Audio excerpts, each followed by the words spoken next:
ये भगवान, बड़ी ठंड है। हाय, ये ठंडी ठंडी हवा सीधे जाकर हड्डियों में चुभ रही है। राम जी ही बचाएं ऐसी कड़ाके की ठंड से। पता नहीं ये कैसा जादुई गांव है, पूरे साल बर्फ ही गिरती रहती है। भला होता कि हमारे जादुई गांव में सर्दी नहीं बल्कि 6 महीने ठंड और 6 महीने गर्मियां होती। जहाँ एक तरफ बूढ़ी जमुना अपने जादुई गांव में बर्फ गिरने से दुखी थी, तो वहीं दूसरी तरफ गर्म हिस्से में लू बह रही थी और लावे जितनी गर्मी थी। जुगनी पानी लेके मीलों पैदल चलते हुए घर जा रही थी। हे भगवान, मैं तो पसीने से बिल्कुल नहा धो गई। आग लगे ऐसी गर्मी वाले जादुई गांव को। नदी तालाब सब सूखे पड़े हैं, कितने किलोमीटर दूर से चलकर पानी लाना पड़ता है। इससे लाख गुना अच्छा तो पहले का मौसम था, थोड़ी तो दिक्कत परेशानी होती थी। इस तरह ठंड देखने के लिए तरसना तो नहीं पड़ता था। खैर, बोया पेड़ बबूल का तो आम कहाँ से होगा। आखिर क्यों ये महिला ऐसे मिसाल दे रही है और क्या है इस जादुई गांव का रहस्य जिसमें एक समय पर 2 अलग अलग मौसम मौजूद है। तो चलिए इसके पीछे की कहानी देखते हैं। दूर दराज बसा हुआ बलियापुर गांव आज भी बाकी गांव से पिछड़ा हुआ है। वहां कमाने के ज्यादा जरिए उपलब्ध नहीं है। सभी लोगों के घर आज भी मिट्टी के हैं और कुछ लोग फूस की झोपड़ी डालकर रह रहे हैं। गांव में केवल रोजगार के 2 ही साधन मौजूद हैं, खेती बाड़ी और ईंट की भट्टी। आधे लोग किसानी करते हैं और आधे ईंट की भट्टी पर मजदूरी करते हैं। जहां मोहन और हरिया निराश दिल से बातचीत कर रहे हैं।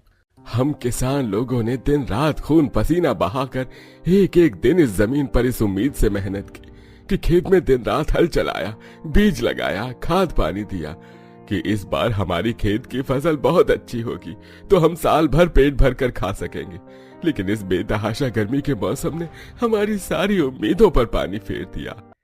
अरे ये तो गर्मी के मौसम में हर साल ही होता है। हम जाने कहां कहां से कर्ज उठाकर खेती बाड़ी करते हैं, लेकिन ये गर्मी का मौसम हमारी अच्छी खासी फसल को नुकसान पहुंचाता है।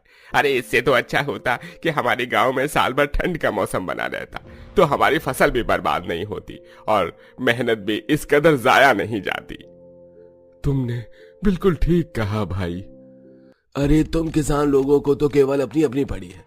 अरे हम मजदूरों के बारे में कौन सोचेगा। हमारी भट्टी तो गर्मी के मौसम में ही चलती है, सर्दियों में तो काम ही नहीं निकलता है। ऐसे में हम अपने परिवारों की रोटी पानी कैसे चलाएंगे, कभी सोचा है? अरे तुम लोग भी हमारी तरह खेती कर लो, किसने मना किया है? ज्यादा लंबी लंबी बातें मत फेंको बरखुरदार। अरे तुम लोगों की तरह हमारे पास खेती करने के लिए जमीन भी तो होनी चाहिए ना। इस तरह मौसम को लेकर लोगों के बीच में लड़ाइयां शुरू हो जाती हैं। तभी गांव की सबसे बूढ़ी महिला सीता काकी आकर दोनों का झगड़ा सुलझाती है। अरे क्या हो गया है तुम दोनों को? इस तरह से लड़ाई क्यों कर रहे हो? एक ही गांव में रहकर इस तरह से एक दूसरे के खून के प्यासे बने हो। पहले ही हम लोग इतने दुख तकलीफों में अपना पेट भर रहे हैं। भाई भाई की तरह रहो, भगवान से प्रार्थना करो, वो सबका बेड़ा पार लगाएंगे। अरे बस करो काकी, अगर सच में भगवान होते तो हमारे गांव की परिस्थितियां इतनी गरीब और दुखदाई थोड़ी ना होती। बात करती हैं। गांव के गरीबी भरे हालातों ने गांव के तमाम निवासियों को नास्तिक बना दिया था, इसलिए कोई ईश्वर में श्रद्धा विश्वास नहीं रखता था। जबकि सीता इकलौती ऐसी थी जो अपनी दिन की शुरुआत भगवान का नाम लेकर करती थी, और जब कभी उसके दरवाजे पर कोई इंसान या जानवर आ जाता तो वह उन्हें भूखा नहीं भेजती थी। इतनी मेहनत मशक्कत के बाद भी सारे गांव वाले दुख भरी रोटी ही खाते थे। जहां दीना अपनी पत्नी कम्मो से बोलता है, अरे थोड़े दिनों में ठंड का मौसम शुरू होने वाला है कम्मो, फिर ईंट भट्टी बंद रहेगी। समझ नहीं आ रहा है ये ठंड के 3-4 महीने कैसे कटेंगे। यही चिंता तो मुझको भी खाई जा रही है जी। हम तो गरीब आदमी हैं, डेली के कमाने खाने वाले, राम जाने क्या होगा। जहां ठंड के मौसम के आने पर भट्टी पर काम करने वाले मजदूर लोग दुख और शोक मना रहे थे, तो वहीं किसान लोग बेहद खुश थे। जहां मोहन रोटी खाते हुए अपनी पत्नी सरला से बोलता है, अरे किसी तरह से साल के 8 महीने कैसे न कैसे करके गुजर गए। अब तुम देखना सरला, इस बार मैं ठंड के मौसम में अपने खेत में आधे हिस्से में मकई और आधे हिस्से में सरसों उगाऊंगा।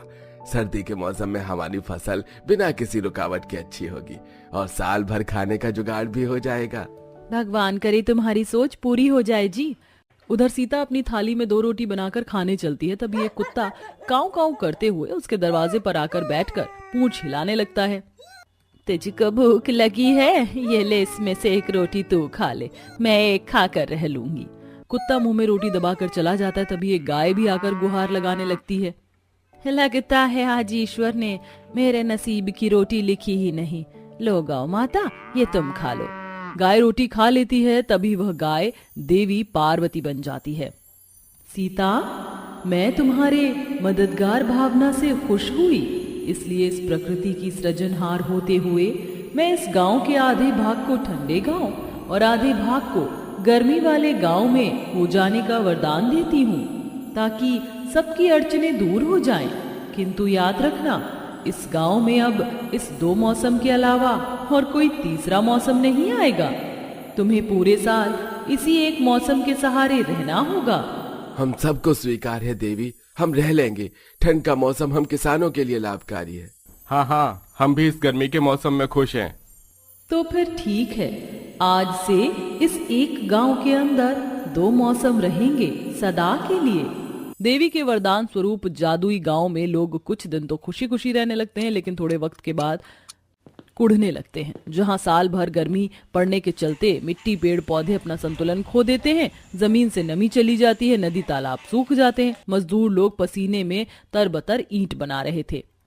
हे भगवान, इस गर्मी वाले शुष्क मौसम ने तो उबाल कर रख दिया है। इससे भली तो ठंड थी। अरे तुमने बिल्कुल ठीक कहा भाई। देखो, इस नवंबर दिसंबर में भी गर्मी के मौसम में थोड़ी भी राहत नहीं है। दिन रात बस लू चल रही है। ऐसा लग रहा है रेगिस्तान में रह रहे हैं। जहां एक तरफ गर्मी वाले गांव के वासी दुखी थे, ठंड वाले गांव का भी कुछ ऐसा ही हाल था। कहानी के अंत में क्या हुआ, चलिए देखते हैं। जहां सरला शीला दिन रात की बर्फबारी और ठंड से बिल्कुल उकता चुकी थी। इस ठंड ने बड़ा उकता दिया है बहन, जहाँ देखो बर्फ ही बर्फ है। इतने दिनों से सूरज का मुंह भी नहीं देखा है। सही बोल रही हो बहन, ये जादुई ठंडा गांव तो श्राप के जैसा लग रहा है। इससे अच्छा तो पहले वाला मौसम था। न लकड़ी मिल रही है, जहाँ देखो दिन भर कोहरा ही कोहरा छाया है। खिली धूप देखने की इच्छा हो रही है मेरे दिल में। तभी ठंड में ठिठुरते बूढ़े रामू काका बोलते हैं, अरे तुम सब लोगों ने तो ये वरदान मांगा था, अब जियो ऐसे दोहरे मौसम में। अरे मौसम का संतुलन जरूरी होता है। ईश्वर ने जो बनाया था अच्छा बनाया था। हम लोगों ने प्रकृति के साथ छेड़छाड़ की है। हमें अपनी गलती के लिए पश्चाताप करना होगा। सब गांव वाले मिलकर प्रकृति के संतुलन के लिए गुहार लगाते हैं। तभी पार्वती माँ प्रकट होती हैं। क्या हुआ, तुम गांव वालों ने मुझे फिर से स्मरण किया? अब तो मैंने तुम्हारी इच्छा पूरी कर दी है। किसानों को ठंडा गांव चाहिए था, उनके पास ठंडा गांव है। मजदूरों को गर्म गांव चाहिए था, तुम्हारे पास भी गर्म गांव है।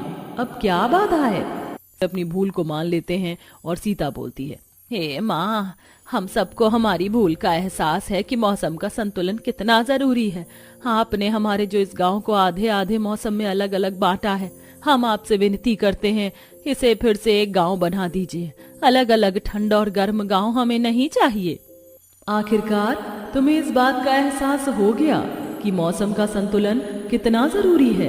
पतझड़, ठंड, गर्मी, बारिश, सारे मौसम जरूरी हैं। इसलिए मैं वरदान देती हूँ, ये गांव अब पहले से भी सुंदर मौसम वाला गांव होगा, जहाँ तुम सब दुख नहीं आनंद से रह पाओगे। इस तरह अंत में वह गांव पहले की तरह वापस हो जाता है। सब लोग अब बिना दोष लगाए खुशी खुशी मिलजुल कर रहने लगते हैं।